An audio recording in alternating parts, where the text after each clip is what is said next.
Doctor صاحب کی حضور شیخ الاسلام کی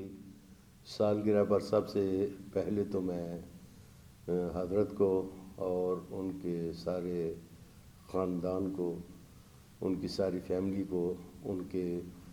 جو وابستگان ہیں ان کو، یا تحریک کے اندر جو بھی افراد شامل ہیں ان سب کو دل کی اتھاہ گہرائیوں سے مبارکباد پیش کرنا چاہوں گا، اور دعا گو بھی ہوں اللہ تعالیٰ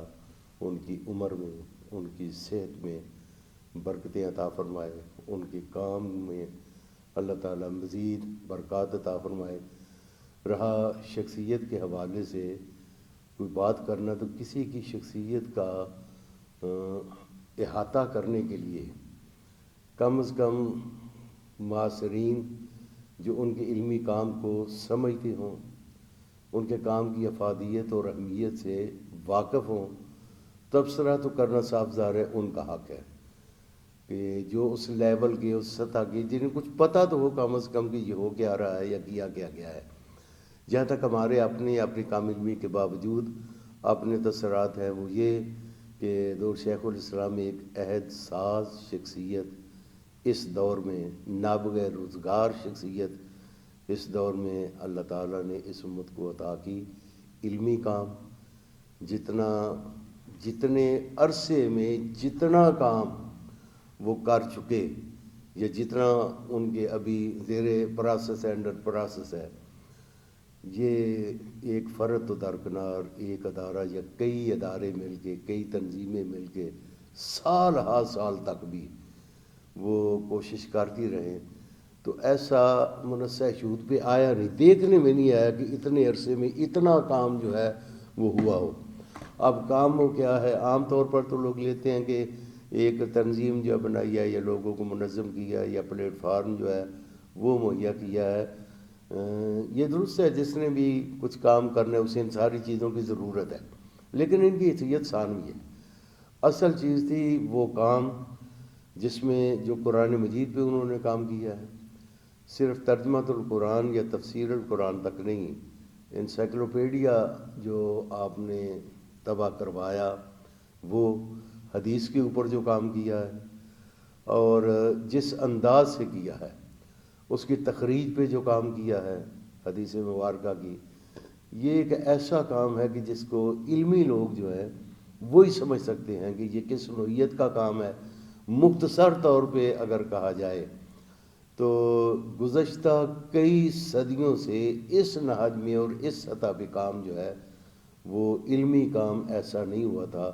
جو حضور شیخ الاسلام سے اللہ تعالیٰ نے یہ کام لیا ہے۔ اب ضرورت اس امر کی ہے کہ اس کام سے ہم استفادہ کر سکیں، امت اسے قبول کرے، نہ صرف قبول کرے بلکہ اس کی تشہیر بھی کرے، اس کو پڑھے بھی۔ ہمیں ایک کمی ہم میں ہے کہ ہم کتاب اٹھاتے ہیں شوق سے، یا تو ہمارے سامنے یہ ہے کہ چلو جی اس ادارے کی کوئی ہیلپ ہو جائے گی،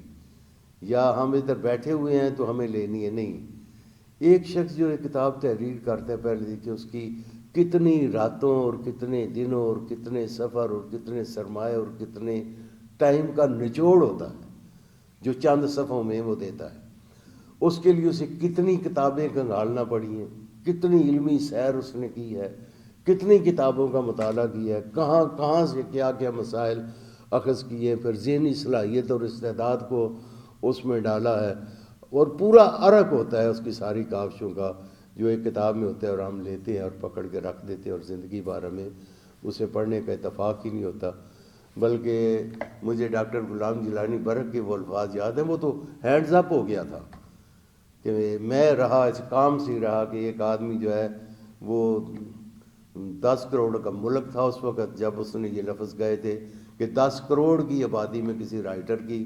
کتاب اٹھا کے دیکھو کہ اس کی تعداد اشاعت جو ہے وہ کیا ہے، وہ ہوتی ہے 1100۔ 10 کروڑ کی آبادی میں اگر ایک کتاب لکھی، 1100 کی تعداد میں چھپوائی، تو باقی زندگی اس کی جو ہے وہ کہاں گزری؟ اس کتاب کو بیچنے میں، اس کو ٹھکانے لگانے میں۔ کبھی بیچارہ کسی محفل میں، کبھی کسی جلسے میں، کبھی کہیں سٹال لگا کے اس کو بھیجتا ہے کہ اس کا خرچہ پورا ہو جائے۔ تاہم حضور شیخ الاسلام کی نیت اور اخلاص کے اعتبار سے انہیں اللہ نے یہ پلیٹ فارم جو ہے وہ یہ بھی مہیا کیا کہ ان کو کتاب رکھ کے انتظار نہیں کرنا پڑا، بلکہ کب نیا ایڈیشن آنا ہے ان کی یہ صورتحال ہوئی کہ نیا ایڈیشن کب آئے گا، لوگ انتظار میں رہے گی اور ایڈیشن کی ضرورت، جو جتنا بھی چھاپا جتنا بھی زیر طبع ہوا وہ سارے کا سارا ہاتھوں ہاتھ چلا گیا، لیکن اس کے بعد اب ہمیں ضرورت ہے کہ اس سے استفادہ جو ہے وہ کریں، اس کا مطالعہ کریں، اس کو دیکھیں، اس کو پڑھیں۔ حضور شیخ الاسلام کے لیے اور ان کی پوری تحریک کے لیے دعا ہے، سدا پھلیں پھولیں اور اللہ تعالیٰ ان کے علم میں کام میں برکتیں عطا فرمائے۔ میں سب سے پہلے تو حضرت قبلہ ڈاکٹر محمد طاہر القادری صاحب کو ان کی 70ویں سالگرہ پر مبارکباد پیش کرنا چاہوں گا اور دعا گو ہوں کہ اللہ رب العزت ان کی عمر میں برکت عطا فرمائے، انہیں لمبی عمر عطا فرمائے اور ان کا جو علمی، فکری اور روحانی اقدار پر کام ہے اللہ رب العزت ہم سب کے لیے نفع مند بنائے۔ اور جہاں تک سوال کا تعلق ہے، ان کا جو نظریہ اسلام ہے اسے کس طرح سے دیکھا جا سکتا ہے، وہ علامہ محمد اقبال رحمۃ اللہ علیہ کا ایک شعر ہے کہ تقدیر امم کیا ہے کچھ کہہ نہیں سکتا، ہو مومن کی فراست تو کافی ہے اشارہ۔ اہل اللہ کا یہ طریقہ اور وتیرہ رہا ہے کہ وہ معاملات کو، آئندہ کے معاملات کو اپنی مومنانہ فراست کے ذریعے بھانپ لیتے ہیں اور اس وقت پیش آمدہ مسائل کا ادراک کرتے ہیں اور ان کا حل پیش کرتے ہیں۔ تو میں یہ سمجھتا ہوں